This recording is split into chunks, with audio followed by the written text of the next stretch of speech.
Democratic Bharat पर ताजा तरीन खबरों को देखने के लिए सब्सक्राइब करें हमारा चैनल।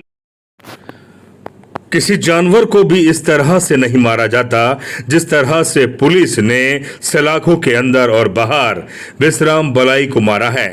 ये तस्वीरें आप देख रहे हैं, ये निर्दोष एक दलित समुदाय से संबंध रखने वाले शिक्षक की है, जिन्हें 22 जून की दोपहर जब वे अपने स्कूल से आ रहे थे और पुलिस ने उन्हें रोकना चाहा रास्ते में, लेकिन ध्यान उनका कहीं और था। लेकिन पुलिस ने उन्हें बाद में रोककर बड़े बेरहमी के साथ यातनाएं देकर मारा। उनकी आंखों में चोट आई और शरीर के हर अंग में चोट आई। आप तस्वीरों से देख सकते हैं किस तरह से उनके गुप्तांगों पे चोट आई और शरीर के हर अंग को बेरहमी से मारा और पीटा गया। ये तस्वीरें बयां कर रही हैं पुलिस के दमनकारी और अत्याचारी गुंडागर्दी की। मैं विश्राम भलाई सन ऑफ श्री शिवदयाल भलाई मालाखेड़ा गांव जिला अलवर। मैं पिजवाड़ रोड से होके इस मालाखेड़ा की तरफ आ रहा था। रास्ते में पुलिस की गाड़ी खड़ी हुई थी, मेरा ध्यान नहीं था तो मैं सीधा ही निकल आया सुभाष चौक के। फिर आकर मैं सब्जी खरीदने रुका था, पीछे से उन्होंने हमला किया, मारपीट की, थाने में ले जा करके और भी ज़्यादा मारपीट की। 15-20 लोगों ने मेरे साथ बहुत ही बेरहमी से मारपीट की। मेरी मूँछ उखाड़ ली गई, आंखों से खून निकलने लगा, कान में से खून निकलने लगा, हाथ पैरों के जो आप निशान देख रहे हो ये मेरे निशान है।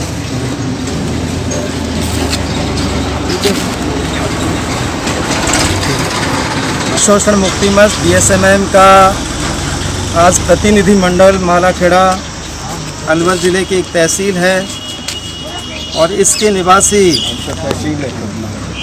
श्री विश्राम बलाई जो शिक्षक साथी है हमारा, इसकी पुलिस ने पूरी दरिंदगी के साथ, बेरहमी के साथ, एक पूरा जैसे पशु के साथ जुल्म किया जाता है, इस किस्म का जुल्म है। मैंने तो अपने करीब 35 साल की सार्वजनिक लाइफ में भी ऐसा जुल्म नहीं देखा, ऐसा ज्यादती नहीं देखी है। ये न केवल हमारे समाज को कलंकित करती है बल्कि देश में लोकतंत्र, देश में कानून व्यवस्था पर भी एक बड़ा सवाल खड़ा करती है। हमने उम्मीद की थी कि अब अच्छे दिन आएंगे, आमजन और ख़ासतौर पे वंचित तबकों के लिए बहुत ज़्यादा सुरक्षा मिलेगी, सम्मान मिलेगा। लेकिन आप देख रहे हैं कि साथ ही विश्राम बलाई जिसका घर आप देख रहे हैं बहुत ही साधारण सा घर है। इतनी मुश्किल कठिनाइयों के बीच में इन्होंने अध्ययन किया होगा और आज इनके इस ढंग का जुल्म ढाया गया है। इस जुल्म की इंतहा है। एक वर्दी में ये जानवर जैसे लोग दिखते हैं, ऐसे सिपाही, ऐसे पुलिस वाले। ये घोर निंदनीय घटना है और मैं चाहूँगा कि अपने साथियों के साथ में मिलकर के अपने मंच की तरफ से, दूसरे संगठनों की तरफ से इस मुद्दे को हम मानवाधिकार आयोग में सरकार के सामने, माननीय मुख्यमंत्री के सामने भी हम इस मुद्दे को टेकअप करेंगे। और हमें बड़ा दुख है, ये हमारे लिए शर्म की भी बात है कि एक ऐसा नौजवान जो उम्मीद है अपने परिवार की, अपने रिश्तेदारों की, उस पर इस किस्म का जुल्म ढाया गया है उस पुलिस के द्वारा। और मैं ये भी जितना मेरा समझ है, ये वो पुलिस वाले होते हैं अक्सर जो सिफारिश से इनको थानों पे लगाया जाता है। जिसकी सरकार होती है या जिस पार्टी के लोग होते हैं, उनके चहेते, इनके पसंदीदा लोग हैं जिनको यहाँ पे पोस्टिंग दी जाती है। लेकिन उसके बावजूद भी इस किस्म का जुल्म है वो बिल्कुल देखा नहीं जा सकता। मैं उन फोटोग्राफ्स जो मैंने देखे हैं, विश्राम जी की जो हालात हमने देखी है पूरे डेलीगेशन में, ये वाकई बहुत चिंता का बात है। इसलिए हम सरकार से भी ये पुरजोर मांग करते हैं कि जो दोषी है, जो पुलिस की वर्दी में जानवर है, दरिंदे हैं, उनके खिलाफ सख्त कानूनी कार्रवाई की जाए। और विश्राम बलाई जिसका परिवार हम देख रहे हैं, इसका घर कितना बहुत मुश्किलों वाला घर हमको दिख रहा है, सामान्य जन है, इसको समुचित मुआवजा दिया जाना चाहिए। ये उसका संवैधानिक हक है। ये संविधान के आर्टिकल 21 का जो right to life with dignity है, गरिमा में जीवन जीने का है। जीता तो पशु भी है, लेकिन इंसानी ज़िंदगी है, उसका हक छीनने का ये पूरा प्रयास किया है, इरादतन ये प्रयास किया है। इसलिए पुलिस की ये जो कार्रवाई है, ये जो जुल्म और ज्यादती है, ये हमारे लोकतंत्र, हमारी कानून व्यवस्था पर बड़ा सवालिया निशान खड़ा करता है। हम साथियों, हम डेलीगेशन के साथ में आए, मेरे साथ है विधि कॉलेज के प्रेसिडेंट रिंकू कुमार जी, मेरे साथ है दलित शोषण मुक्ति मंच के जिला संयोजक श्री BL वर्मा जी, जो डिप्टी लेबर कमिश्नर भी रहे हुए हैं। मेरे साथ है एडवोकेट श्याम सुंदर जाटव और मेरे साथ है शिक्षाविद जीत सिंह जी। हम 5 लोग हमने तय किया था, क्योंकि हम नहीं चाहते थे कि कोरोना के दौर में ज़्यादा यहाँ पे हो ऐसी भीड़। लेकिन मैं सभी जो गांव वाले हैं, जो न्याय में यकीन करते हैं, जो चाहते हैं कानून व्यवस्था सही हो और शोषित पीड़ित लोगों को, दलितों को सुरक्षा मिले, सम्मान मिले, हम सबको मिलकर के साथी विश्राम जी का साथ देना चाहिए। यदि आप ऐसा नहीं करते हो तो ये संदेश है उन तमाम लोगों के लिए कि यदि आपने थोड़ी सी भी बोलने की ज़रूरत की तो तुम्हारा हश्र बहुत बुरा हो जाएगा। इसलिए ये ज़रूरत है सभी को मिलकर के, जो कानून में यकीन करते हैं, जो न्याय में यकीन करते हैं, इस बात को आप पुरजोर तरीके से उठाए रखें। भी आपके निवास पर गए तो क्या अभी संतुष्ट नहीं है क्या? संतुष्ट तो क्या सर, अभी मांग तो जांचें चल रही हैं, अभी आगे देखो क्या करते हैं। मैं विश्राम बलाई, सन ऑफ श्रीदयाल बलाई, गाँव मालाखेड़ा, जिला अलवर।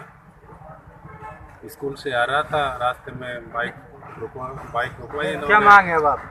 मांग क्या है कि उनको दोषियों को सजा दी जाए और जो भी कुछ सरकार से बढ़ सके वो। आपके साथ जो हुआ जी? हाँ जी, मैं स्कूल से आ रहा था, रास्ते में पुलिस वालों ने गाड़ी रुकवाई। अब मैं क्या थोड़ा घबरा गया था, गाड़ी रोकी नहीं, आगे थोड़ा आगे निकल गया। मेरे को पता नहीं था पुलिस वालों ने पीछा कर रहे हैं।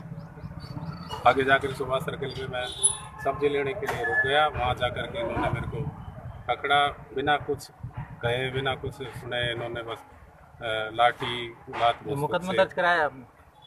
मेडिकल करवा दिया। मुकदमा दर्ज नहीं? मुकदमा दर्ज करवा दिया खिलाफ, 4 लोगों के खिलाफ और गिरफ्तारी चाहते हैं? हाँ जी। शिक्षा बचाओ आंदोलन एवं अन्य नागरिक संगठनों के हम सक्रिय कार्यकर्ता आज मालाखेड़ा के शिक्षक साथी विश्राम बलाई के साथ में 22 जून को जो पुलिस ने ज्यादती की है, उसकी बेरहमी से पिटाई की है और उसके जो संवैधानिक अधिकार है, right to life with dignity, उसका खुला उल्लंघन किया है।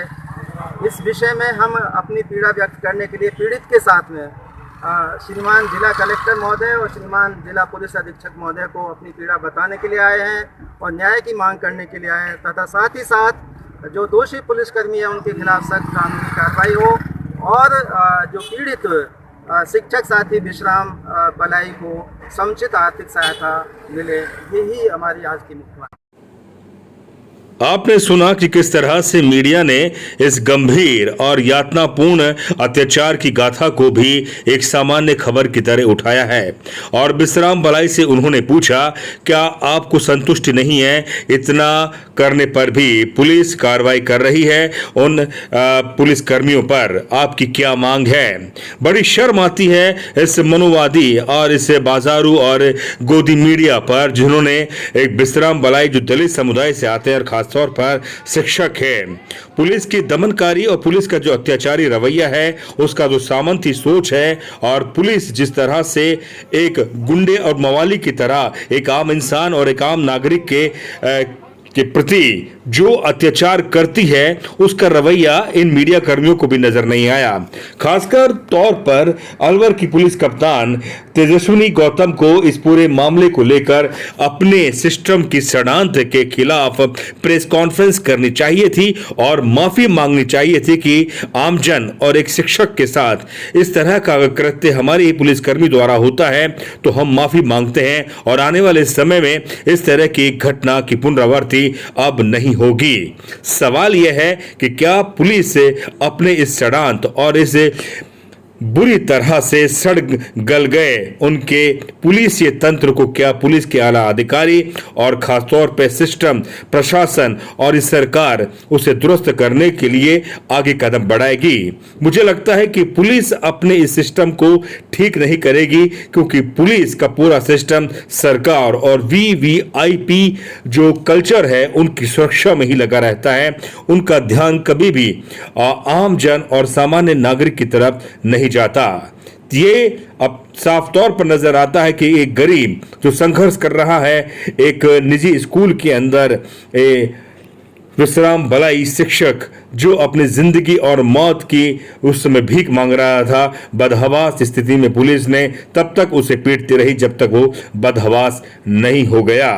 तस्वीरों से साफ तौर पर जाहिर है कि ये पूरी तरह से मानवाधिकार उल्लंघन का मामला है और राजस्थान उच्च न्यायालय और साथ ही साथ मानवाधिकार आयोग को इस पूरे मामले को संज्ञान में लेते हुए एक हाई प्रोफाइल मामला बनाना चाहिए और केंद्र सरकार, राज्य सरकार और मानवाधिकार उल्लंघन को देखते हुए पुलिस दमन की इस नीति के खिलाफ एक सख्त टिप्पणी के साथ साथ सरकार को इस ओर संज्ञान लेना चाहिए और पुलिस के आला अधिकारियों को निर्देश देना चाहिए कि मालाखेड़ा थाने के अंदर जो ये दमन और अत्याचार हुआ विश्राम बलाई के खिलाफ, उस पूरे मालाखेड़ा थाने को ही सस्पेंड किया जाए और उक्त उन अपराधियों को सख्त सजा दी जाए।